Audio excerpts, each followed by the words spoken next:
FDA is investigating a new outbreak of the unpleasant stomach bug as cases hit a record high in the U.S.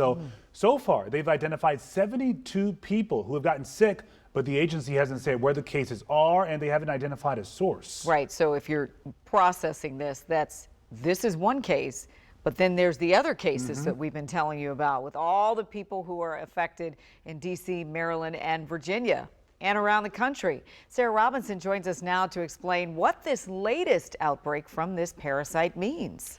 Well, it's definitely not fun. Food safety experts say cyclosporiasis cases typically increase during the summer, so some illnesses are to be expected this time of year. But they said that this year's case count is so much higher than usual, and they're hoping that it proves to be an outlier. There's no such thing as a perfect food safety system. The FDA has announced a second outbreak of the parasite that causes cyclosporiasis, an illness that can produce symptoms like watery diarrhea, nausea, and bloating. You've got 350 million Americans eating food 2 or 3 times a day, and we don't get sick that often.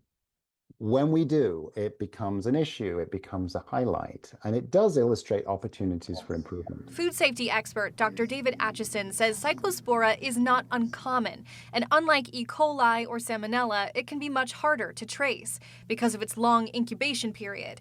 After eating contaminated food, you may not get sick for up to 2 weeks. Try to recall what you ate in the last 2 weeks and see how far you get. It's really difficult. Foodborne illness expert Dr. Jennifer McIntyre says this year's outbreaks are an anomaly. In terms of total number of cases, this year is absolutely higher than any other year that I'm aware of. But right now, experts aren't exactly sure why. Some have pointed to cuts made under the Trump administration to the CDC, including programs that studied and tracked potential outbreaks. So certainly the cuts that the administration has made to our public health infrastructure, including food safety surveillance, those food safety experts at the government agencies, FDA, CDC, and USDA, will have long-term consequences.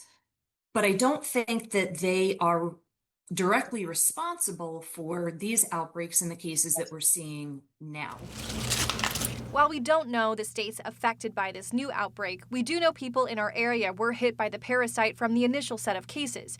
As of Thursday, D.C. has reported 14 cases, Maryland has 106, and Virginia has reported 79 since May 1st. The number of cases is pretty much on par with historical averages. So I don't think people in the DMV need to be especially concerned.